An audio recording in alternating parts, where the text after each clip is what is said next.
Basically, it breaks down to weird bloke funny, I guess. What do you mean those are rare mutations that you do not possess? How's that thing on Earth, crispy? Could you just splice those genes into yourself? We breathe oxygen, even though it is a highly flammable gas that is literally burning us out from the inside. I think autism is actually a great example for this. We live in a society in which autistic people are some of the most commonly unemployed and disadvantaged people, and also the second richest person in the world is autistic. Figure that, huh? You might think that life drastically improved with the advent of agriculture, but actually, for a pretty long time, it kind of got much worse. Long ago, the four nations lived together in harmony. Then, everything changed when the Capitalism attacked. And that is bad, apparently, because when graph goes down, the money gets sad. Part 2 will be more focused on the modern world and how we have attempted to address these problems, with disability payment and anti-discrimination laws, for example, and other alternative and theoretical solutions. So, if you're with me so far, stick around till then.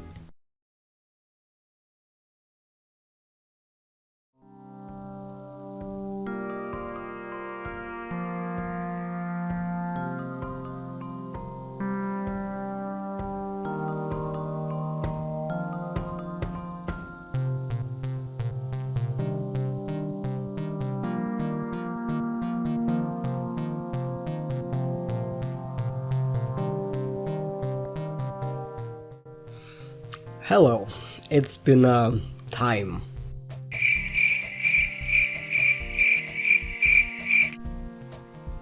Yeah, I'm a grad student, okay? I've had a lot of work. Well, I assume you have clicked on this video having watched at some point the part 1. If you haven't, I highly recommend you do that first. Link over there, because a lot of the stuff I will be discussing here might not be clear to you otherwise. At the very least, I would recommend watching the definitions section, because this video is structured around the 3 sociological frameworks of disability that are explained in it. Also, all of the stuff that I have already cited in that video won't be cited again, so if you want to check out those sources, go back to the citations for part 1. Everything should be described well enough for you to be able to find any source you're curious about. Just to recap though, in part 1 I've talked about the ways in which we can define and understand disability, including the medical model, the social model, and the economic discrimination model, which I call the less exploitable framework. And the quickest possible definition of them is: there's something wrong with you, there's something wrong with societal structure, or there's something wrong with our economic system. And I could technically leave it at part 1, really at the depressing stage, but that's not how I want to do things on this channel. I'm not really interested in just painting this grim picture of the world and leaving it at everybody knows shit.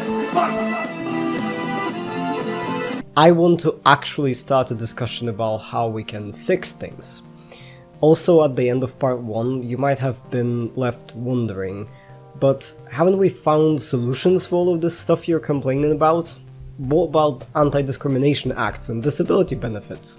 What about family support and community support and charities? Are things really so bad for disabled people? Well, let's talk about that. Now that I've covered the history and the theory, I want to discuss the attempts that we've made as a species to improve the lives of disabled people, whether these solutions are working, and if they're not, what can we be doing differently. There is some extra depressing stuff to come, but I hope you will stick around till the end, because there's also going to be hope and specific suggestions on what you can do to help, and also some more sci-fi. So, without further ado,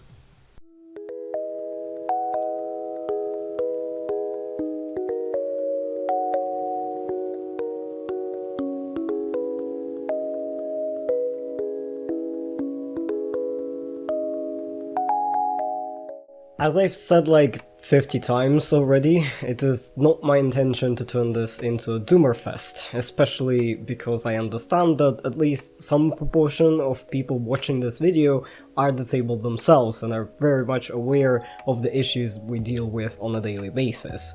If you need this info for your own education and advocacy, I'll have some links in the further reading section. But, as a very short summary, being disabled kinda sucks. As you might expect, disabled people are one of the most vulnerable groups in society, and there are many factors that overlap and intersect with disability. Obviously, there is a big influence of socio-economic status, which is exactly what you would expect from Russell's less exploitable framework. Disabled people are much more likely to be unemployed, and the employment rate among the disabled has actually been declining for the last couple of decades in many countries. Disabled people also have some of the lowest incomes and savings and are one of the most likely to be in poverty, often along with their family and/or caregivers. Although socioeconomic status is already a predictor of many issues an individual will face in life, which is kind of obvious. Being alive costs money. On top of that, there are some personal and systemic prejudices against disabled people called ableism that plays out in society in many different ways. For example, disabled people in the United States are much more likely to be victims of police brutality, especially if they're also black.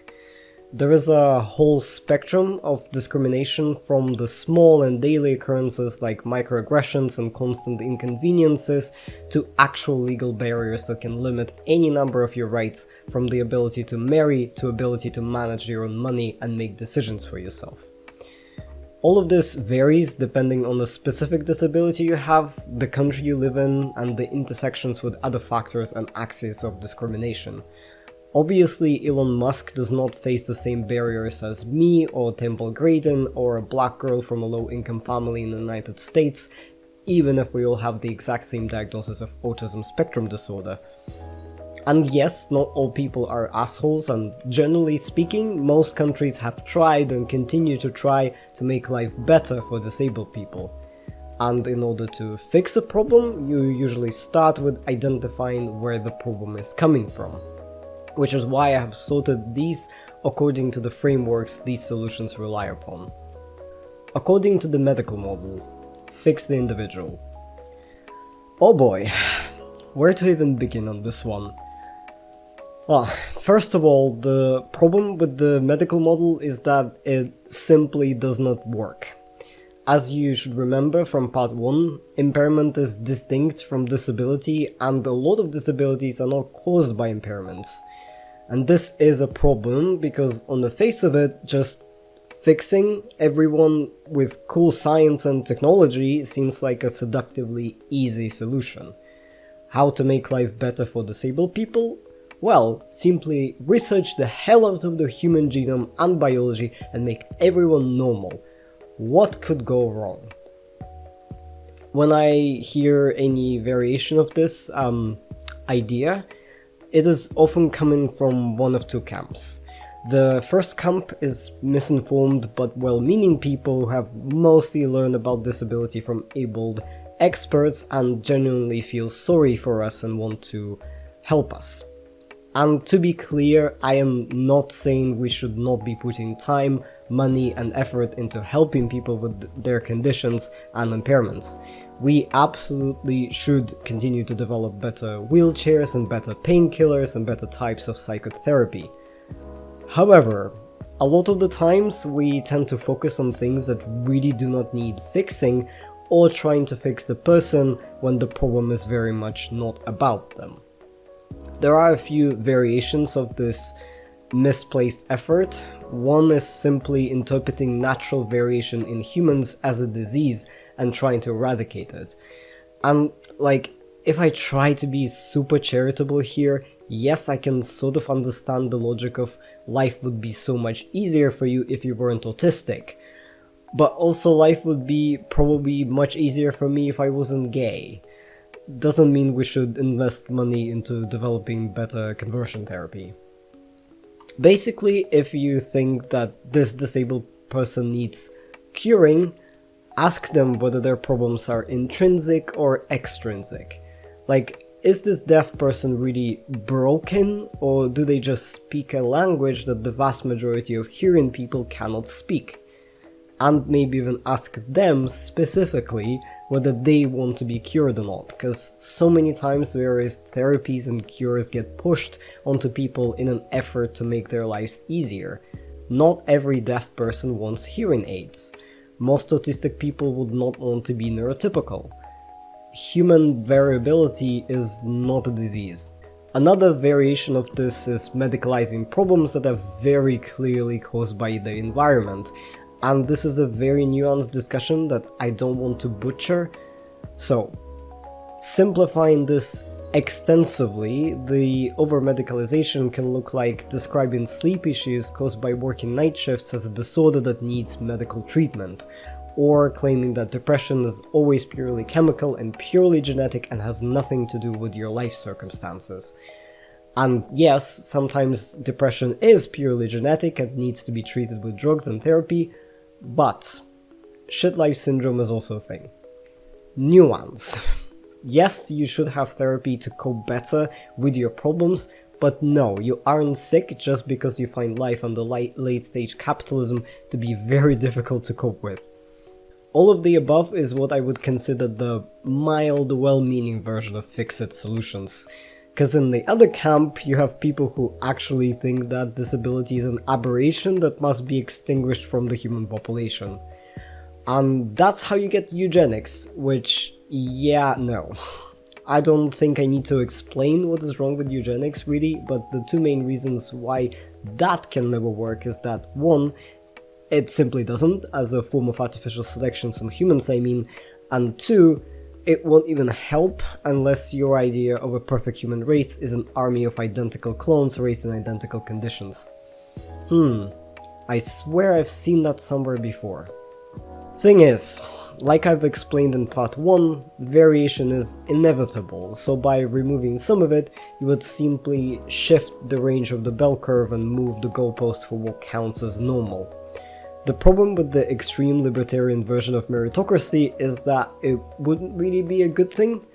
Like, I don't even know how to argue for this at this point other than saying your right to a happy, fulfilling life should not be granted on the basis of talent or ability. What else can I add? You simply should not have to earn your right to be alive.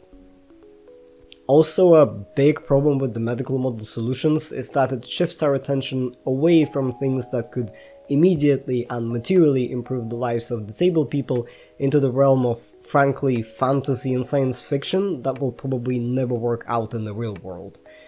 It's a thing in autism research, for example. By far the biggest chunk of money in autism science goes towards things like genetic screening and basic biology, and only a small part of that goes towards practical support and accommodations.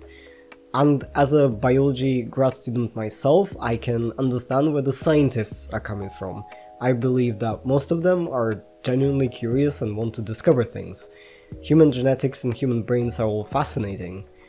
However, I also know why the funding is disproportionately going to this sort of research, and can I just say, I would much rather we did more studies on, I don't know, how to deal with executive dysfunction or how to improve communication between allistic and autistic people than just conducting the 200th study on autism genes. Both types of research have their right to be funded, but can they make it at least a little bit equally split? Because the thing is, there will never be a cure for autism. Autism is a condition you are born with, and any attempt to rewrite our neurobiology would basically result in metaphorically killing the person and replacing them with a different, neurotypical person. And that sort of stuff is still sci-fi, like the only possible solution that you could get out of studying the genetics of autism now is to develop prenatal screening for selective abortion. And that's a whole nother conversation, but my point is, maybe we should put a little bit more money towards helping autistic people who have already been born, right? Also, just to be clear, even if medical solutions for all disabilities were possible, this is not a goal we want to strive towards. Disabled people deserve autonomy. We deserve to decide what to do with our bodies and brains. We deserve to be treated equally without having to change things about ourselves that constitute a part of our identity.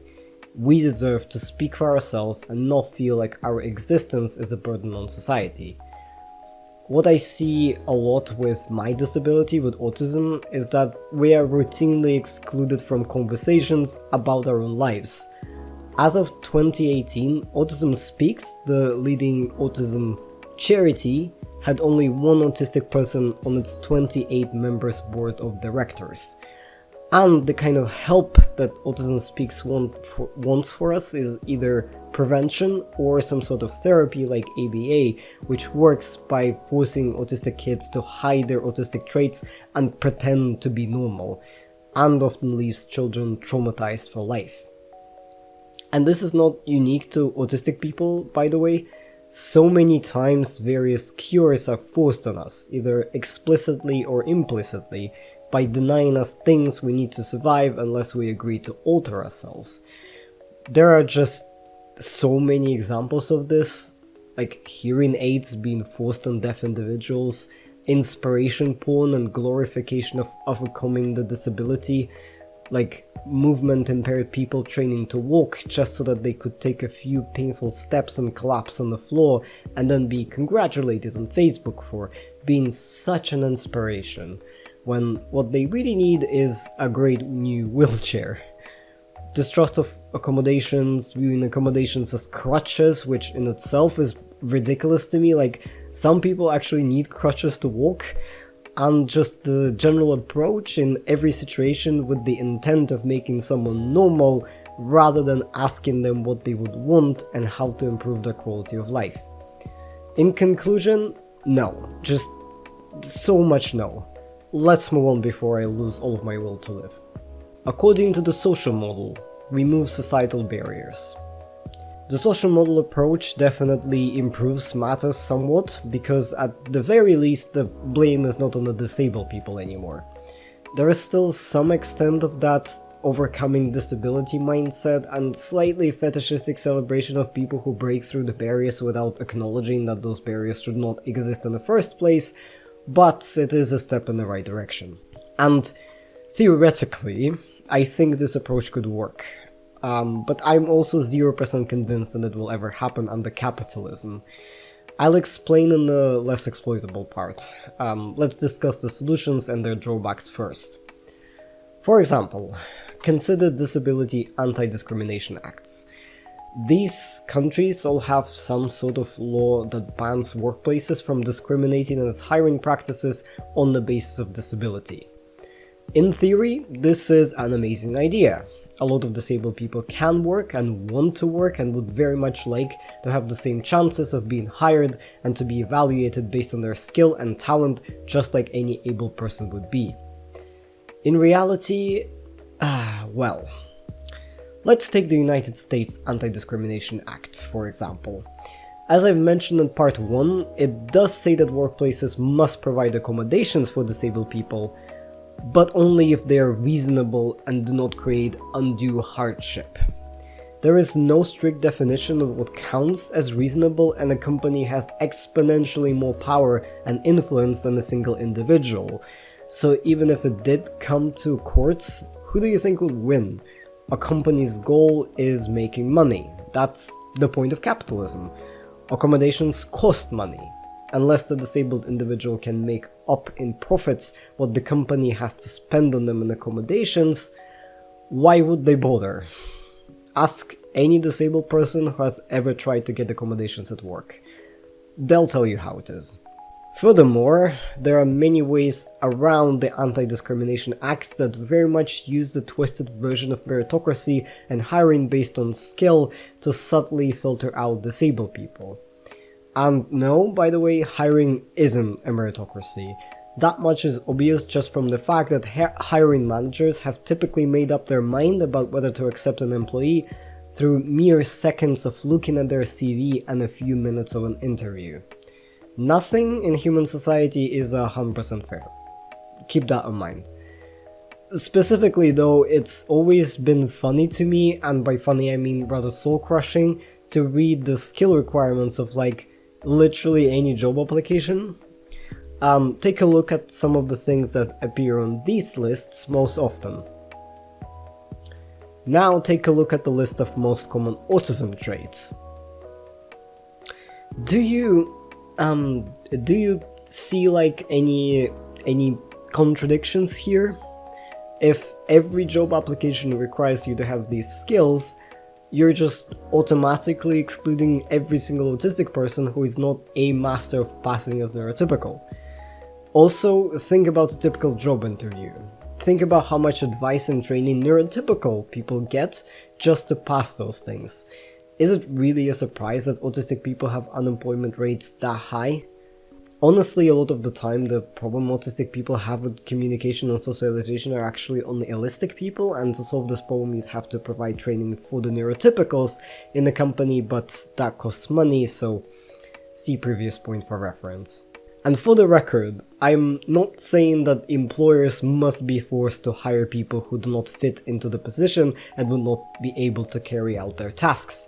I do think that skills and experience demands for a lot of these jobs are unreasonable, but honestly, I don't really give a fuck. The goal of a company under capitalism is to make profit, and no amount of forcing their hand by the state will fix the problem of disabled people being like simply less profitable for these companies. The solution here is not to bully and sue employers into hiring X amount of disabled people. It's to provide disabled people with the means of survival and comfort, regardless of whether they are capable of generating monetary profit. Well, Matthew, you might say, isn't that what disability payment is for? I'm so glad you asked. On its face, yes, this is the most obvious solution, and most countries in the global north, along with some countries in the global south, have some sort of disability benefits program. But there are, of course, numerous problems with these programs, starting from the fact that in most countries, these payments are just way too small. Even full disability benefits tend to be lower than the amount of money you'd make in a full-time minimum wage job, and very often they are lower than the state's official minimum livable income threshold.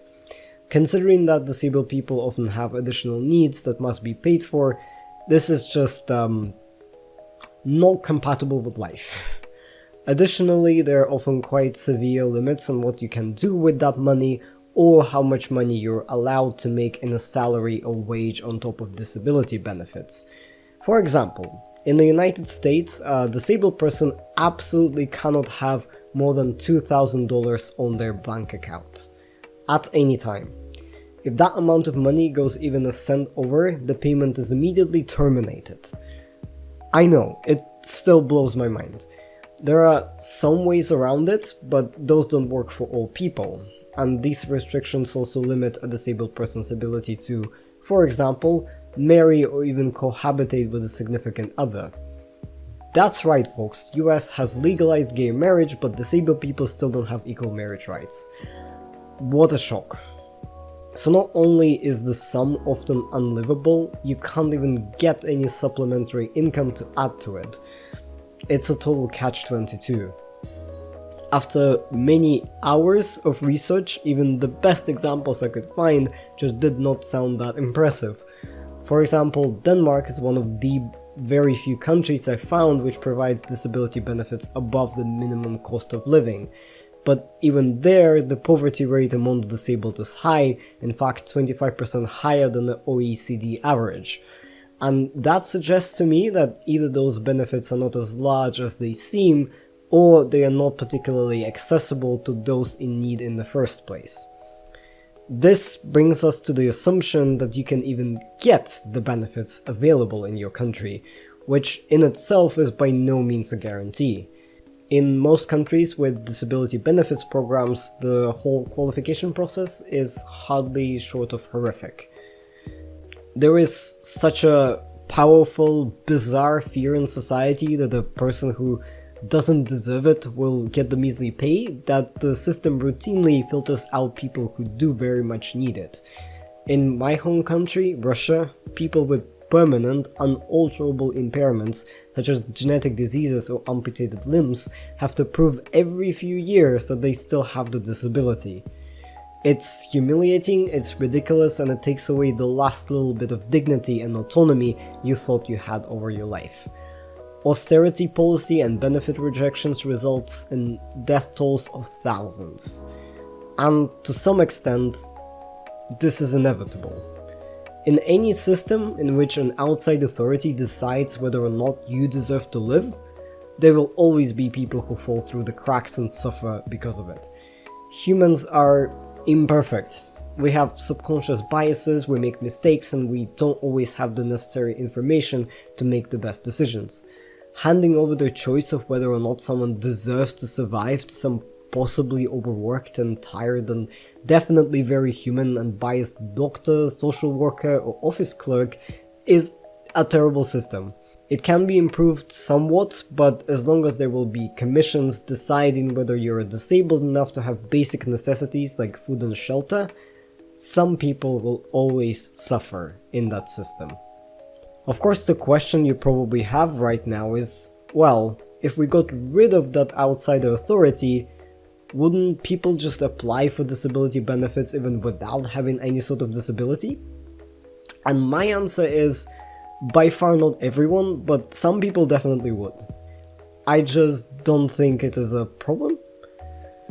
The thing with these social model solutions, well, there is still this implicit assumption that we need to provide just enough accommodations to disabled people to allow them to function on the same level of economic productivity as an able person. So the question we keep asking is, how do we do that exactly? And we could spend decades trying to figure it out and never quite get there. Meanwhile, the question we aren't asking is whether this is a goal we should even be striving towards. Let me explain. You know this famous graphic in which a bunch of people are trying to watch a baseball game from behind the fence? This one? There has been so much talk for years about the differences between equality and equity and how we need equality of opportunity, not equality of outcome, and etc. and so forth. And I mean, yes, equality of opportunity is important, however, why the fuck do we have this fence? Especially if we take this metaphor to its extreme. Like, if watching a baseball game is like having a job, and you need a job to survive, then in this situation, you have a barrier in between the people and their ability to survive. What if this tall person gets tired of standing and needs to sit down? Like, they technically could keep watching the game until they just pass out from exhaustion, but why can't we just abolish this stupid rule and destroy the goddamn fence? And okay, this metaphor has gotten away from me, but hopefully you know what I mean. Basically, I have beef with this whole premise. I do not understand why society has to function in a way where anyone's human rights are granted on the basis of economic profitability and productivity. And I'll keep coming back to this again and again, because I truly believe that if we want permanent and effective solutions, this is our only real path forward. According to the less exploitable model, get rid of exploitation. This one is quite simple. The only reason Russell's less exploitable model makes sense is that the capitalist system requires either ownership of capital or exploitation by the owner class to survive. Therefore, the solution in this framework is straightforward, just get rid of the premise. As an anarchist, I think the ideal would be a society with no unjustified hierarchies in which everyone's needs are taken care of by default. You don't have to agree with me though. You don't even need to be anti-capitalist to address this issue. All we need is to ensure that every human on Earth is provided with the basic necessities of life, regardless of their current ability to generate profit. One way to do this would be to install universal basic income. I will link plenty of resources on UBI, but the general idea is that the government of the country would use tax money to pay every single adult citizen a small sum every single month, no strings attached. Ideally, this would be enough money to afford all the necessities of life like food, shelter, clothing, transportation, and so on, What this would mean for disabled people is removal of barriers and biases associated with trying to find a job or get disability benefits. What this would mean for the country is not spending extra resources on bureaucratic institutions whose sole function is to decide whether a person is disabled enough for benefits. So it is a win-win situation. UBI has been tested in several countries and cities with overwhelmingly positive results. Not to water its wet this idea, but knowing that you will always have enough money to survive improves people's lives. It removes anxiety, keeps people from becoming homeless, allows them to bargain for better jobs or take care of family members or develop their skills and further education. It also does not disincentivize them from working since, let's be honest, the vast majority of people want more than just bare necessities. They want a meaningful occupation and they want nice things. Also, UBI is perfectly compatible with capitalism and might in fact be the inevitable next step of capitalism, as automation will reduce the amount of workplaces available and the structure of society in general will have to change soon due to climate change and other factors. There is really no reason not to do it, and it would immediately improve the lives of so many people. Other things we could do for everyone, not just for the disabled, are ensure high quality and accessible free healthcare and education, provide universal housing, pay professional caregivers well and pay family of disabled individuals a proper salary for the support they provide, and invest in social safety nets and community services. Work hours should be reduced in general without loss of pay. We have plenty of evidence to show that we can maintain or even increase economic productivity while letting people work as little as 15 to 20 hours a week. So there really is no excuse to keep increasing the hours, even in a capitalist framework. Also, where possible, accommodations should be provided by request. You should need a formal diagnosis of ADHD to be allowed to use fidget toys in class as long as it's not disruptive to others. You should need to prove how hard it is for you to walk to use an elevator or walking aid. There is no reason to have all of those hoops in place.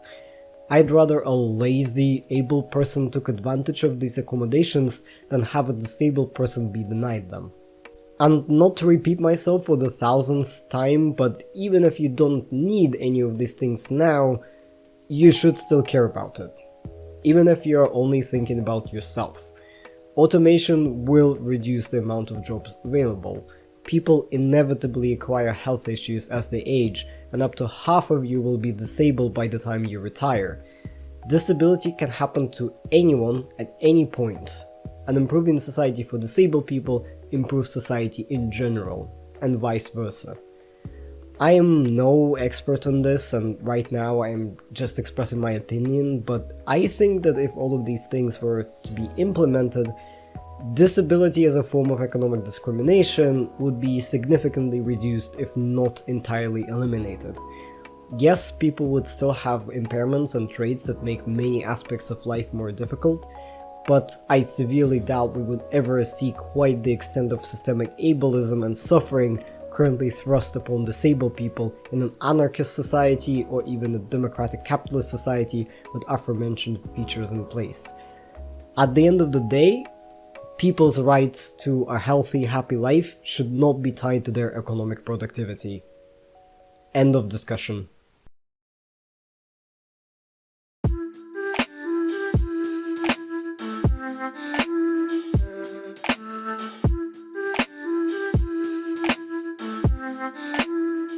Hello and welcome to the Imagination Corner. This is a segment that I'm really excited about and hoping to include in more videos, starting from this one. The reason is that, in my opinion, to create any sort of change, we must be able to imagine it first. I think a lot of despair and helplessness comes from not being able to even conceive of a better alternative, or of a way to get there. And fiction is one of the main tools that can help us with this. For this edition of the Imagination Corner, I've read a bunch of articles, both scientific and popular culture, about the portrayal of disability in utopian and dystopian speculative fiction. You can find all of my sources in the citations. I know utopia has become a bit of a dirty term that is thrown at leftists as an insult, to shame us for being unrealistic, too optimistic, delusional, and so forth. In reality, a lot of the things that people perceive as utopian are inevitable. It is utopia or oblivion for us as a species, as far as I'm concerned. So, we might as well examine the most radical and fantastical of destinations to figure out where we want to move as a society. Generally speaking, utopian fiction agrees that a perfect society must take care of everyone, including the disabled. The different authors of the subgenre disagree on what it means to be taken care of, though. Once again, I think the examples fall quite neatly into the three frameworks I've been using.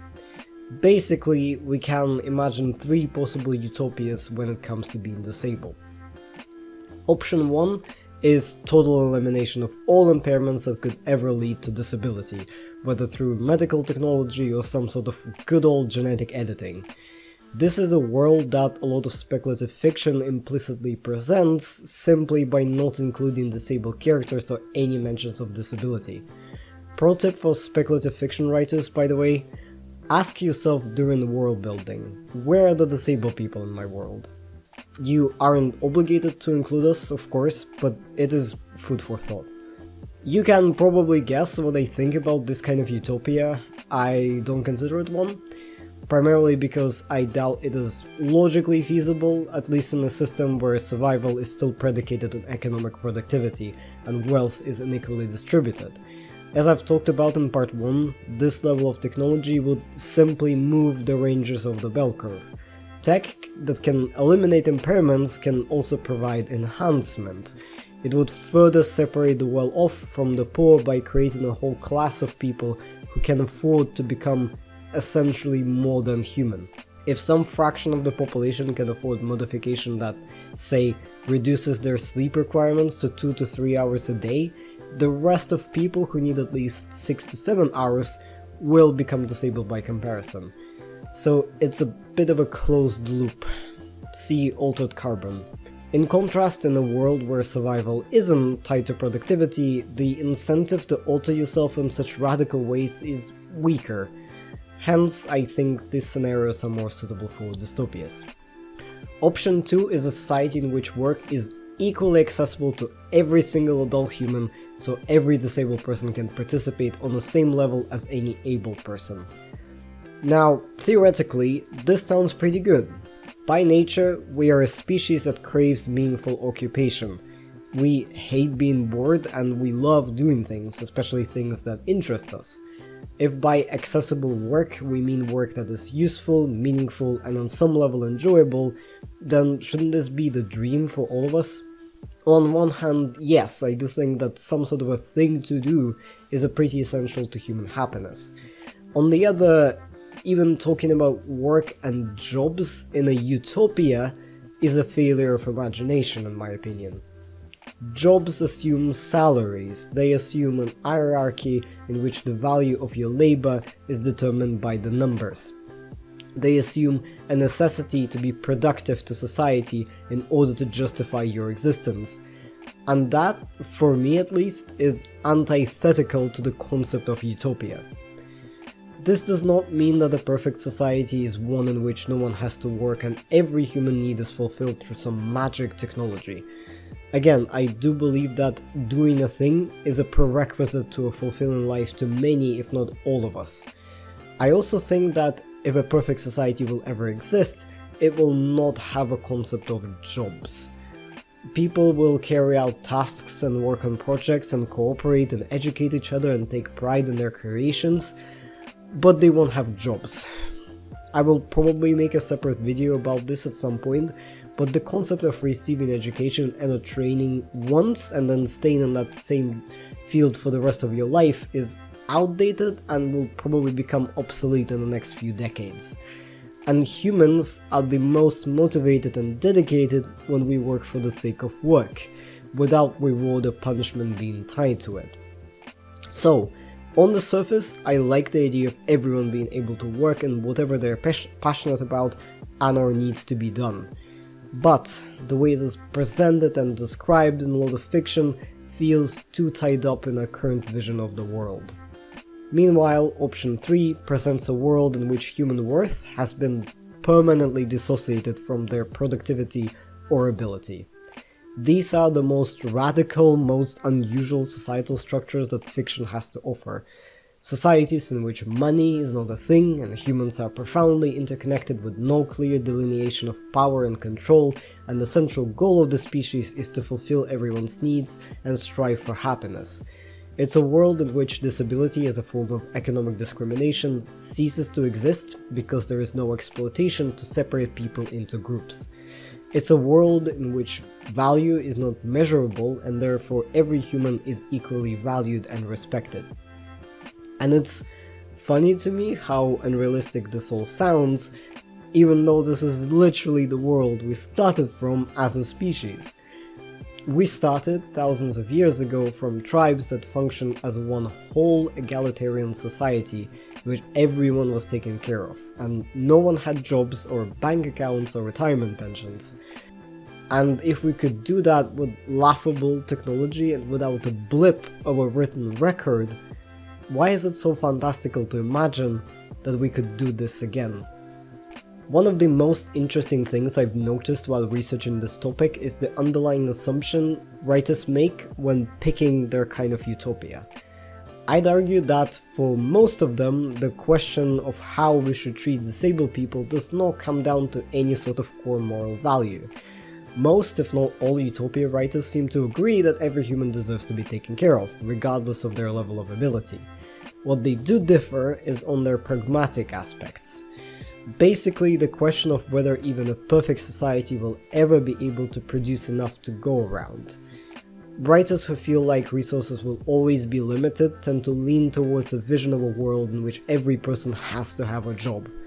Writers who think that a utopia necessarily includes nearly unlimited resources don't assume the same necessity. And I think that both perspectives are sort of right, but also sort of wrong, and yeah, we'll come back to that. Before I move on to what I consider failures of imagination, all of these utopias, I want to briefly comment on dystopias. And my main comment is, we're kind of living in one. Not to go bleak again, but so much of the things I've read about the role of disabled characters in dystopias is not that far off from reality to even count as fiction. One thing I had major beef with is the interpretation of Ishiguro's Never Let Me Go in this doctoral thesis, which is one of my main sources for this segment.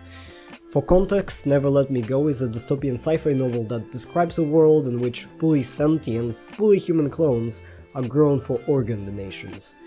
That thesis and several other articles that I've read assume that the book is about the extreme version of utilitarianism, and that it is forcing us to consider whether we'd accept the sacrifice of a human life to save several more. Or alternatively, that this is a book about mortality and trying to create meaning in horrific circumstances. And I'm not saying these are all bad takes, but I do think that all of the sources are missing one more theme in Never Let Me Go. The theme of how easy it is to accept evil when you're born into it and don't know any alternative.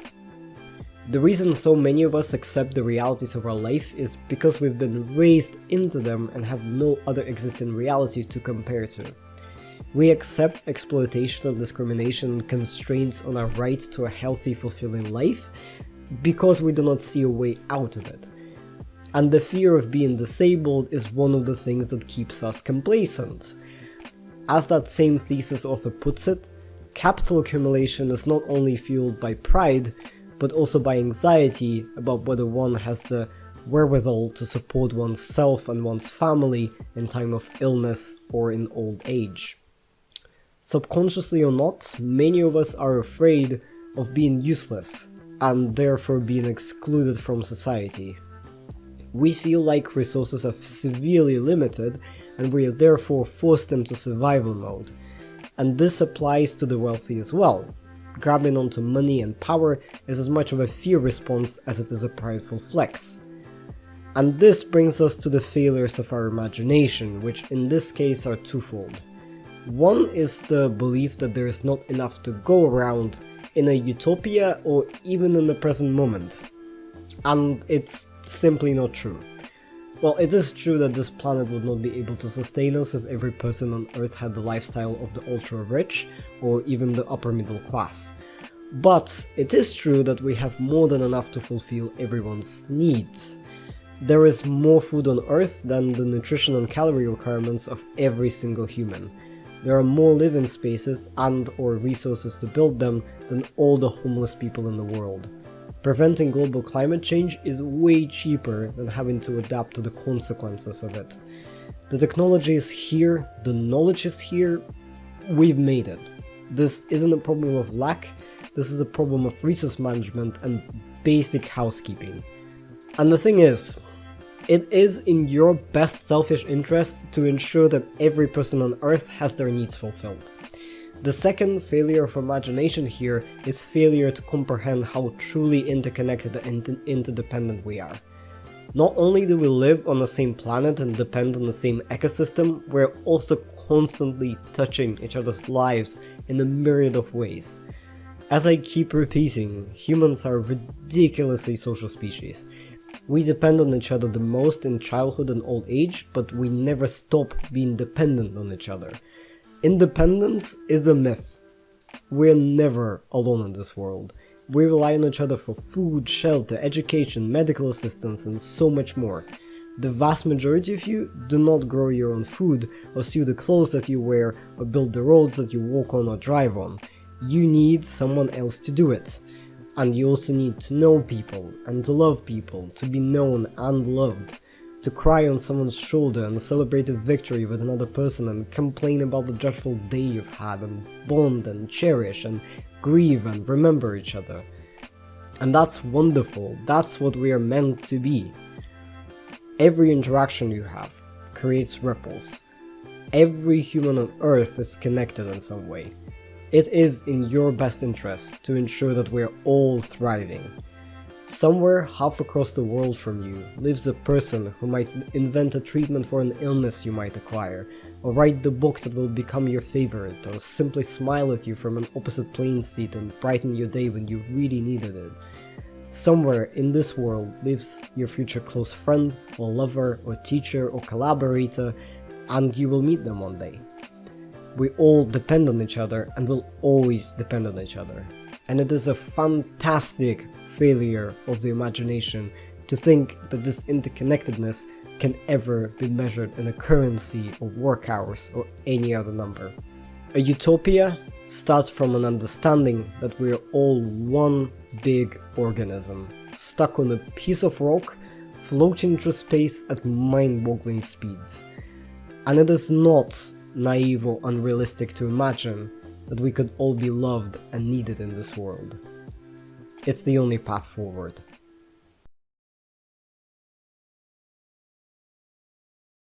Before I close this video, I want to include another segment that a lot of videos like this one often lack. A call to action. I know from personal experience how difficult it is to learn new fucked up things about the world and feel unable to do anything about it. And while I don't think one person should ever feel responsible for enormous systemic issues, unless you're a multi-billionaire or something, it is still nice to have actionable steps you can take. The number one thing that you can do to help the disabled community is educate yourself. So much ableist bias stems from lack of education and awareness. So please, if you have time and energy to do so, learn from the disabled community. Find actually disabled people, preferably advocates, online or offline, and get your information from them. Do not demand to be educated by disabled people, but if they are willing to discuss something, listen. For every disability, there is a person somewhere in line providing the right information.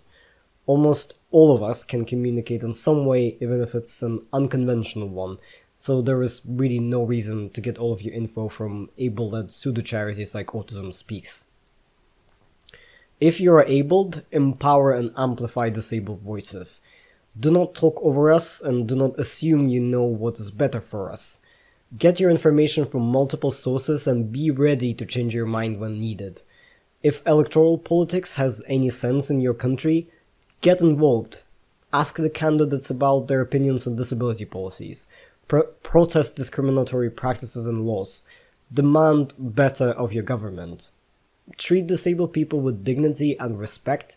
If you see a disabled person being treated poorly, speak up. Trust me, you have way more power than you think you do. Simply providing accommodations when asked or standing by our side in a protest or having a respectful, casual interaction with a disabled person can really make a huge difference. And if you're disabled, listen, you are worthy, and you have always been worthy. I mean this with my entire soul. You are worthy and valuable and needed regardless of how much you can contribute to society through economic productivity. You belong in this world. You are needed and loved and you matter. Your value as a person is immeasurable and you deserve a life that is as healthy and happy as it can physically be. And yes, I know it is hard to believe this sometimes. I struggle with this too.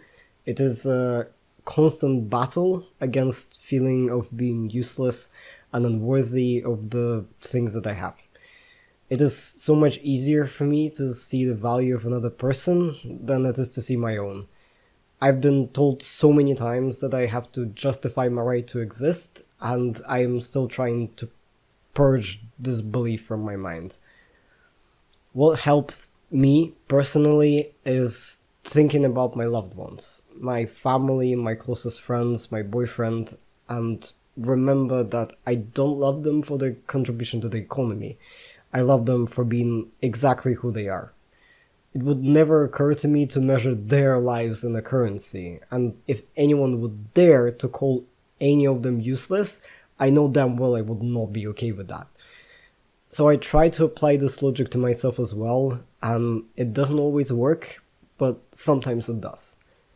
Remember this. Remember that we all are and always will be interconnected and interdependent. And remember that you are worthy and needed, and nothing can ever change that.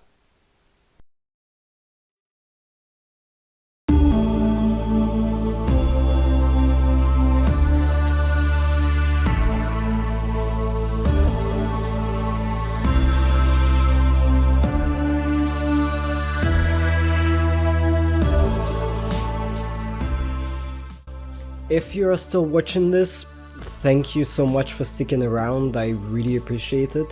Citations and further reading for this part are in a separate Google Doc, link in the description.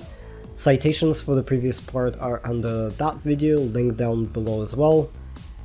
If you enjoy my work, the best way to help me is feeding the YouTube algorithm with likes, subscriptions and comments. You can also share the link with other people, it really helps a lot. I have a Ko-fi page if you want to leave a tip, though this is never an expectation or a requirement. Maybe one day we'll all have universal basic income and I will no longer need to ask for this. Till then, sadly, I still have to eat and buy meds and nail polish and stuff. So if you have a few dollars to spare, I'll be beyond grateful. Thank you again for watching. Be ridiculously kind to yourself and everyone around you. And see you in the next one.